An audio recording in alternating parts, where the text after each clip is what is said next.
Power Book 4, Season 1, Episode 9, titled Trust. Let's get into it. This is the top WTF moments of this episode. Listen, I go by the name of Black Abstract. If you're new to the channel, make sure you like, subscribe, hit the notification bell, all that good stuff. So you can be locked in and you get notifications when I release this dope-ass content that I be releasing when I be doing what I be doing like I be doing it. If you're new to the channel, like I said, I urge you to like and subscribe. I'm an artist, entrepreneur, strategist, rapper. Got a new video out. It's called Mom. It's dedicated to my grandma. I'll leave a link in the description for that. Also, I'll leave a link at the end of the video if you want to click on it there. It's one of my best videos and best songs that I've ever created. It's pretty dope, man. And if you ever lost someone, it's definitely relatable. And to my returning subscribers, just want to say salute to all you guys. I appreciate it. Now let's get into this episode, man. Listen, y'all know I gotta do it. Yeah, and I hate when I know y'all hate when I do this, but I gotta compare this to Snowfall. A lot of people give Snowfall a lot of flack, especially for this season, due to the writing and the scenarios that's been happening. You know, you got the LSD this scene, and then you got the one with the tire.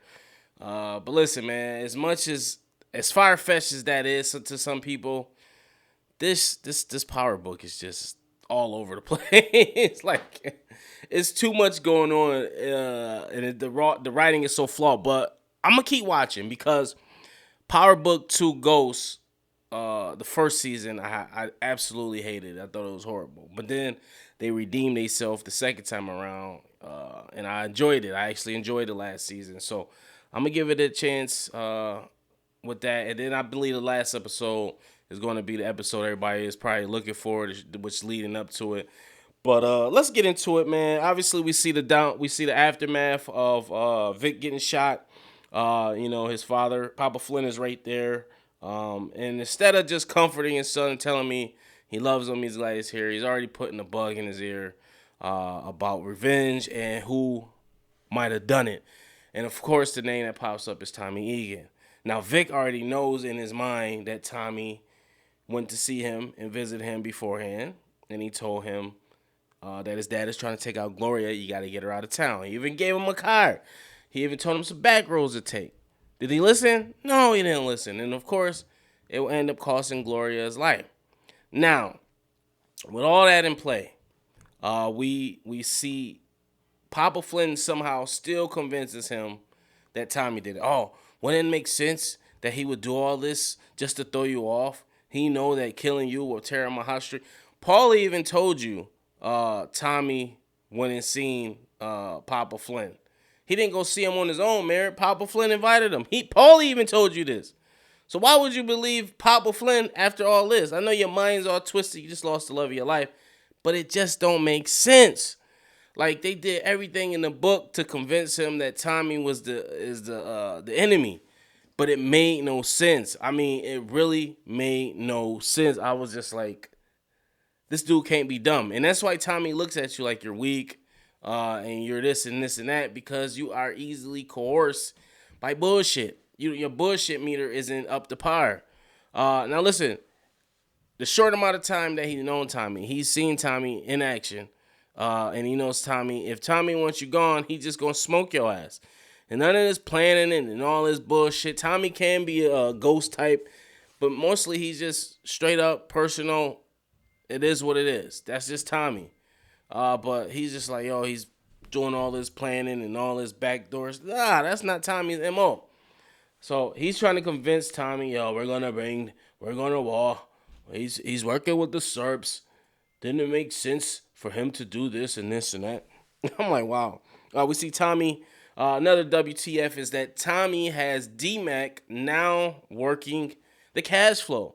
And I'm like, wow, this is fast trust because ain't no way I'm going to have some dude that was just pretty much an op on an opposing team working for me. And I know it's I understand he think that's his nephew or it is his nephew.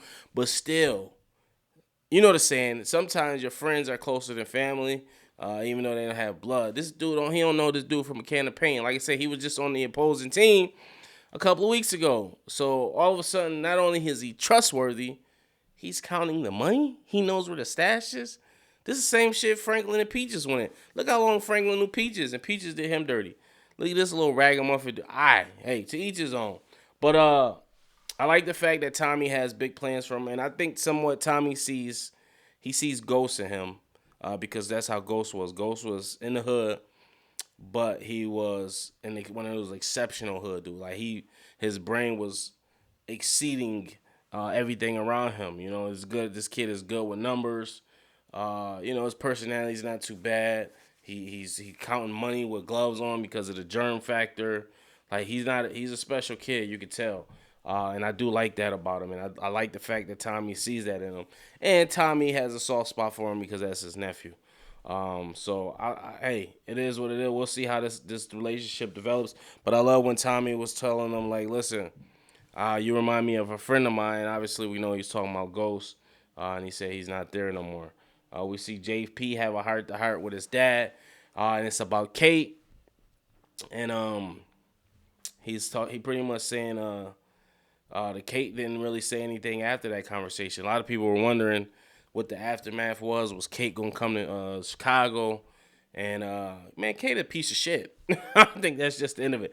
If we do see her, we'll see her in episode 10, and I think she'll be like collateral damage because she'll come and get in the mix of things, and then I believe the read Tommy don't want her there because listen, he don't want nobody knowing his weak spot, and as much as he despises Kate, that is a weak spot for him. At the end of the day, it's still his mom. He ain't gonna let nobody do nothing to his mom.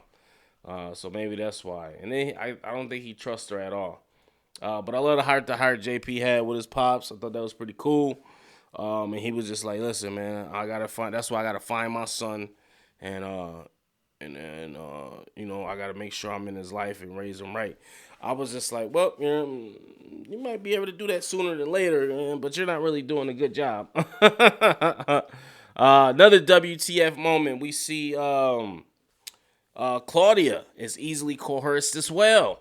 And Claudia was making the most sense. We see that she's not only is she in the parking lot or at some club making a drop, she's about to get her thing on. Claudia got game, boy. She be bagging these little young joints.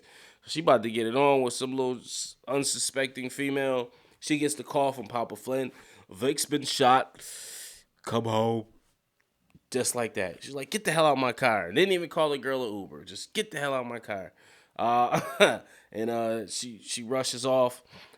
She gets there, and somehow Papa Flynn and Vic convince her that it was Tommy Egan as well. He's working with the Serbs. Now, they don't know, unbeknownst to them, and this is what should have been a deciding factor for Claudia, is that these two are working together doing with the Dahlia situation. So she should have knew right then and there. Tommy didn't have nothing to do with that because he wouldn't want to mess up the business with that. They got a good thing going. And then, on the top of that, you got to think about this, people. Her and Tommy have buried bodies together. They know where the bodies are buried. You know, Tommy killed two of the guys that was supposed to be watching. You remember that? He had every opportunity he could to kill Vic. He could have killed Vic anytime. Why would he kill Vic? What hatred did he have for Papa Flynn that bad that he wanted to kill Vic? It makes no sense. Claudia was even laying it out for him. Nah, that don't seem like it. I don't really know him, but from the interactions, she does know him. She knows him well, so she should know this is false. But they not trying to hear it. Oh, what do you mean? It's just like, yo, he's obviously guilty. Papa Flynn is obviously guilty of trying to set this up. But I have no idea. It's I don't know if the writers was trying to convince us, the people, why they would turn. But Claudia pretty much laid out every reason as to why Tommy wouldn't be involved in this, or it made no sense. And she still didn't believe it, and then she saw him with the Serbs. But the only reason he went to Serbs is because she said, watch your back. Tommy's not from the town. He don't have anybody. He knows Papa Flynn got a gang of people, and Liliana warned him that the four horsemen were coming into town. So he's like, well, I got to get me an army now because they got an army. They think I did this shit. I don't know why. But yeah, when that's another WTF. When he met with Claudia for the first time after she was ghosting him for that extended period of time, she explains to him, or she just accuses him pretty much of shooting her brother. And he's just like, listen, I had nothing to do with that. What are you accusing me of? Then he finds out that Gloria is actually dead because the brief interactions he had with Liliana, she didn't explain it. She didn't even bring up Gloria. But then he finds out that Gloria's gone, and he's like, listen, I tried to help the kid.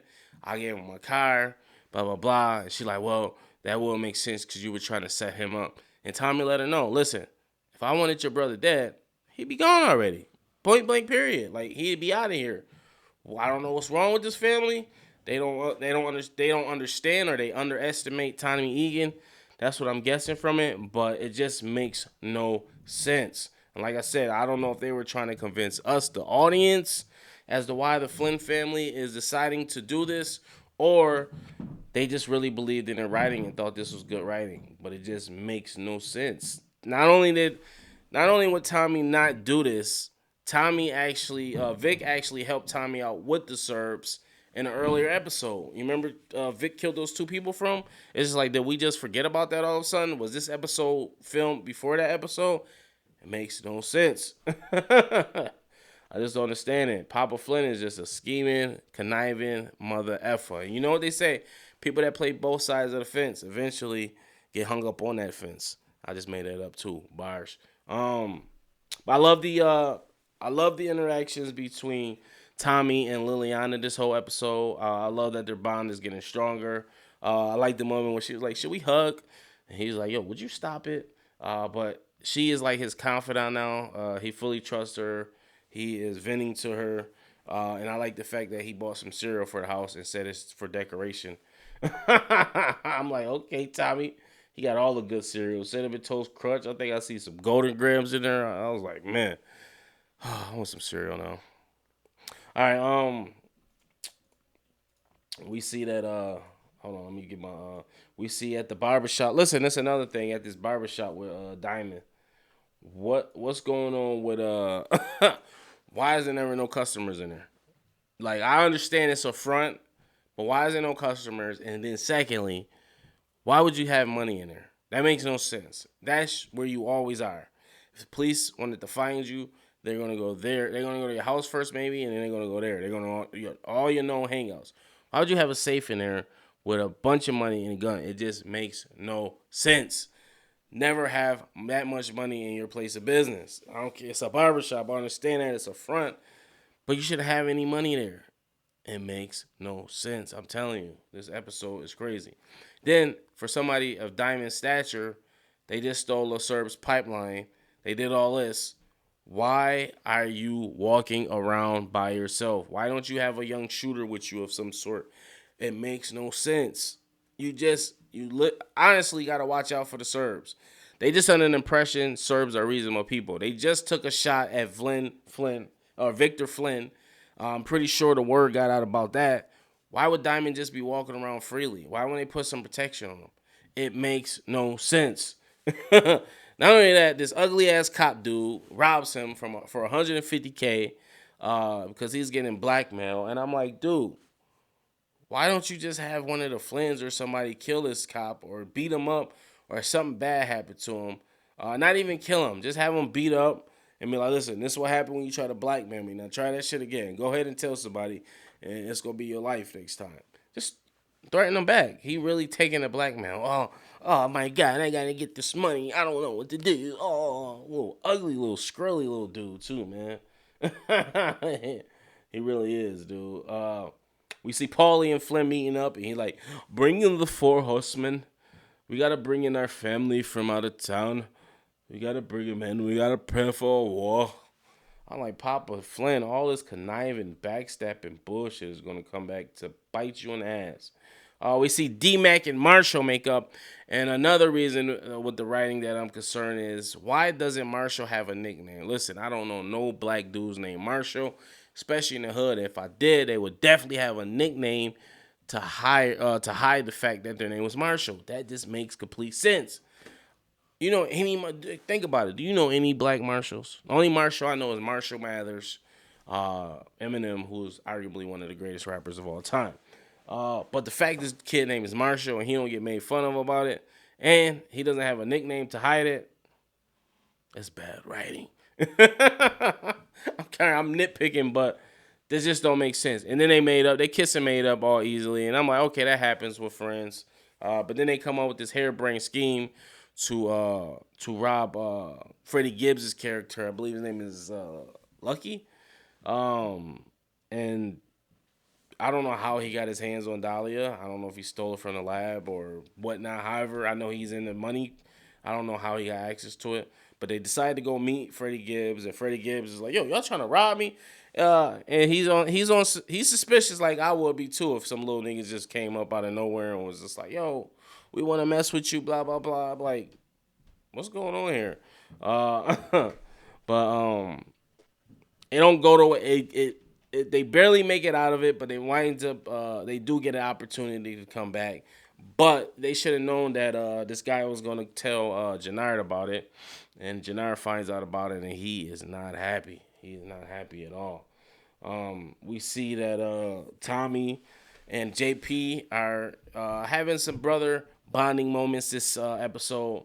JP finds out, and not finds out, but he tells Tommy that he called Kate, and Tommy just flips shit. He just loses it completely, and put a little strain on their relationship just at that minute, at that moment, and I was just like, hey man, I don't know why Tommy got that mad, but hey, like I said earlier, that's just, I think that's like one of his only weak spots. So he don't want nobody knowing that. He don't want, because Kate crazy. She'll drive right up there and try to find Tommy, and she will find this crazy. Have you seen my son Tommy?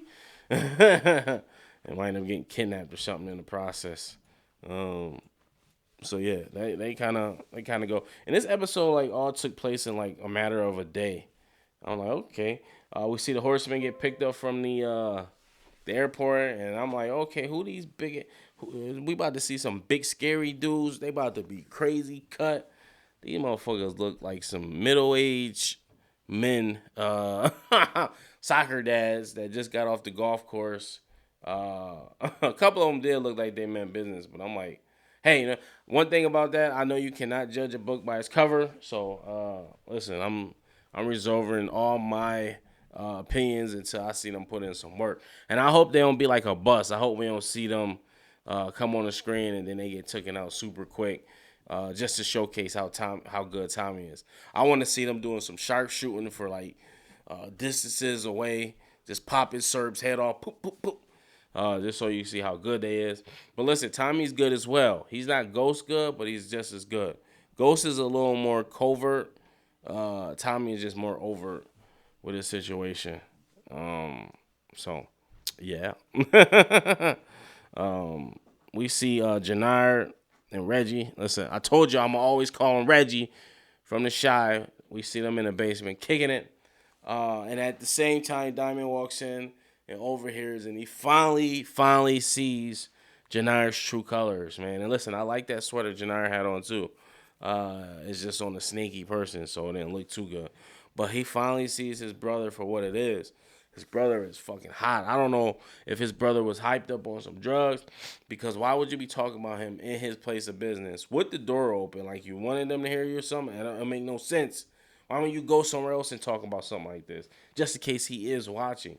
But he's like, yeah, he got to go. He not paying attention. And once again, Tommy names comes up. I'm like, dude, get Tommy name out your fucking mouth. Like, get off this man dick. But Diamond plays it off. He doesn't confront him. But now he knows exactly who his brother is. You know how the quote saying, when somebody tell you who they is, you believe them. And he plays it off. Oh, yeah, I love you, little brother. I went by the Sir pipeline, blah, blah, blah. Everything will be back how it is. I'm like, yeah, all right. We see Tommy go see Kate, which I explained earlier. That was a little tense scene, and I love the coat that Kate had on this episode. That shit was fly. And I was looking her up. I think she used to be a model or something, if I'm not mistaken. But Kate not bad looking, man. Not really must be, but she not bad looking, and she's not a bad actress as well. But she knows in her heart of hearts that Tommy isn't behind this. I think she knows that. But we'll see how this plays out at the end. Who knows? She might end up switching on Papa because all of a sudden Papa wants her involved. I need you involved in this, Vic. You're gonna take the lead. How y'all like my Papa Flynn impression? Is that it or is that not it? That's not it. Tommy goes and plays a visit with the Serbs. He plays a visit to the Serbs, and he like, listen, man, you got some people coming to you right now. I got some information, blah blah blah. And I need some backing. How much? He like, yo, 1.5. He's like, man, I throw in the other half. You tell me who put the hit out on Gloria. He like, yo, let's do it right there. Tommy go right up. Yo, he's like, when I killed your twin, I didn't see his face, and he just shoots this dude right in the fucking boot, right in the chin. Eyes roll back in his head. I'm like, ooh, Tommy a bad boy. And like dudes at the table, he was like, no, let him handle it. Yeah, this is not how we do business. I ain't got his accent down yet. He's like, this is not how we do business. But I was like, yo, I thought that was a dope scene. Tommy goes back. He's like, I'll be back with your money. He goes and get all this fucking money. Nigga just got millions of dollars just laying around. I was just like, man, I am in the wrong profession. We see Diamond goes to meet a old girl. Now, I forgot when the cop went and visited Diamond. When he hit him in the head with that pistol, ooh, that was a WTF moment for real. I was like, what the fuck? Hit him right, but quick too, like a robber. But I like that scene because it explained the contrast between them. He was just like, yo, when we first started as young black boys, we probably all had one common goal: grow up, be something successful. Our situations, wherever, took us in different paths, but somehow they made us link back up, and now we're pretty much on the same side of the coin. No matter what you say, you got a badge, but you still doing fucking thug work. You know what I'm saying? And he's trying to explain it to him, and dude was just like, I'm nothing like you. He was trying to fight it, but in all actuality, he really is. And the reason that he's so uptight or mad at Diamond because Diamond is the one who supposedly sent out that bad batch, which got those kids. I think it was a group of kids that died, and Diamond took the fall for it. That's why he was in jail. But I have a feeling Janiyah has something to do with that, and that's gonna come back. It's gonna come out either next season or this season. It's gonna come out that Janiyah probably was the one that actually set that up and had Big Bro sent away so he can run the organization. That's just what I'm guessing from it. Janiyah feels like he's smarter than Diamond, but I think just Diamond has more experience and is able to read the room in certain situations better. But Diamond goes to meet with his old lady, and she tells him, "Listen, I got feelings for you." And Diamond like he feeling that. Listen, I like when Diamond in GQ mode. He be like, well, yeah, he just be talking that grown shit. You know, he a grown ass man. As he's eating, Egan walks up and talks to him, and Tommy like, listen, I need an army. Like he like, nope, we already did our job. I'm done with it, and I have a feeling they gonna wind up linking back up because it's gonna be another standoff, and I think Diamond probably gonna need Tommy help for his brother and his boys. So we'll see what happens. But back to the Serb situation. That was a funny situation. As they're walking out. Of course, Kate spots him, or Claudia spots him. I don't know why I said Kate. Claudia spots him, and she goes back and tells Poppy. And that scene when they were like, I'm all in. I'll do whatever you want now, Pops. I was like, yo, this is the most corniest shit ever. I was like, yo, this is, I told you. Oh,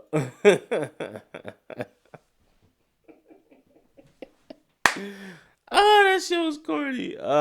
We see Gerard and Reg talking again.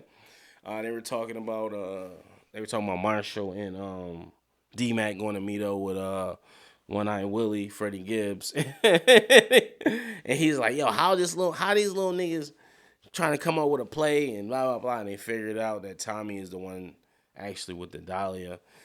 So that's another reason for him to hate Tommy Egan, because this drug he's been chasing that he killed the Jewish guy for, which I don't know if he got any blowback from that. Is Tommy Egan's behind it, so that's another reason for him to hate Tommy Egan for whatever reason. So we'll see some, but he's like, yo, we're gonna kill D-Mac and Marshall. And for some reason, when I saw the clip, I didn't watch the episode like everybody else. I thought Marshall was playing both sides. I thought he was working for Gerard still. Because I didn't see him cut Marshall off. Did they show that? Maybe I'm tripping. I watched the episode twice. Maybe it was in the last episode, or was it just something that happened? I think it might have just been something that happened. Um, so yeah, we see Tommy go and meet with D-Mac, and D-Mac's like, listen, man, I got us a connect, I got us a plug. I met with Marshall's cousin. Yo, I did something. Like, he's happy because he, like, in his mind, he found him a lick. So he like, yo, this is gonna be dope. I'm helping Unc, and everything lit. Like, it's gonna be lit. And Tommy trying to tell him like, yo, what the fuck wrong with you? Like, was you follow? Was you? Tommy don't want him in this shit. But then at the same time, he got him counting the money. I mean, that's like a safe job, I guess you could say. It's guarded up. But he don't want him nowhere near this shit. And he don't want anything to do with Gerard, like, or Janire. He don't want nothing to do with that. So he just like, yo, what's wrong with you? And he like, I don't want this for you. And he spills the beans that he knows that he's JP's son and that he's his uncle. And out of just unsure emotion, like, he was emotional, but he didn't know how to express those emotions. So he got angry and he pulls out the gun. But Tommy already had his number. He's like, yo, you ain't no killer, bro. And that's what Marshall was saying earlier. Like, yo, you ain't no killer. Because if he was, he probably would have killed his pops. You know what I'm saying? Just for the simple fact of that hurt not being in his life. Not even knowing the reason he's not in his life, but from the hurt of just not having a pappy. You know he still loves him. He carries around a picture. He's not a killer. So he runs off. Tommy finds him in his little stash spot. And he's just like, yeah, I think it's time we go tell your pops. He was like, man, can you tell him? Tommy like, nah, you can. But he's like, yo, I'll go with you. And I knew something was gonna happen. I called it right out. Listen, I watch too much TV. I know when it's quiet or it's dark out, and I know something gonna happen. And sure enough, a car pulls up, start busting at him, and they start shooting. And Tommy hit one of them niggas, man. I don't know if he hit Jannar or if he hit Wilson. He hit somebody right in their noodle. They shit splattered everywhere. And D-Mac got hit. I'm like, wow, crazy. They about to take this little nigga out already. And he just found out that, like, he got a chance to finally get good with his dad. And that's not the case. Tommy winds up carrying him, take it to the hospital. JP pulls up, and JP like, yo, you know the kid with the dreads that was shooting up your club? He like, yeah, he got shot. JP's like, well, you live by the sword, you die by the sword. And he's just like, that's your son. And he's like, what? He's like, yeah, I found out that's your son. He's like, how long have you knew? He's like, a little while, but I didn't know to tell you. And it's like, Tommy, how can you be mad at JP for calling Kate, who is his actual birth mom that he never met, but you don't tell this man about his son that he hasn't seen in forever? Like, you can't do that, Tommy. Like, that's not right. That's wrong. But JP was like, yo, you know what? I don't even deal with this. I gotta go see my son. I was like, he got on the elevator with his ugly ass. I'm like, yo, this is corny. Nah, listen, hey, it's turning up, man. Listen, as bad as the writing is, it's all entertainment. That's what it is at the end of the day. Don't ever fucking compare this shit to Snowfall. I don't want to hear shit about it. I'm mad about the LSD episode. The episode was classic. It was classic acting. I love all the actors involved in this. I think they're top tier actors. It's just the script. If you ain't got really much on the script, it's only much, but so much you can do. But listen, it's team. Next week it's gonna be on and popping, boy. I'm telling you. So that was my WTF moments of the season, or this episode. One more episode of the season, and then we ain't got shit else.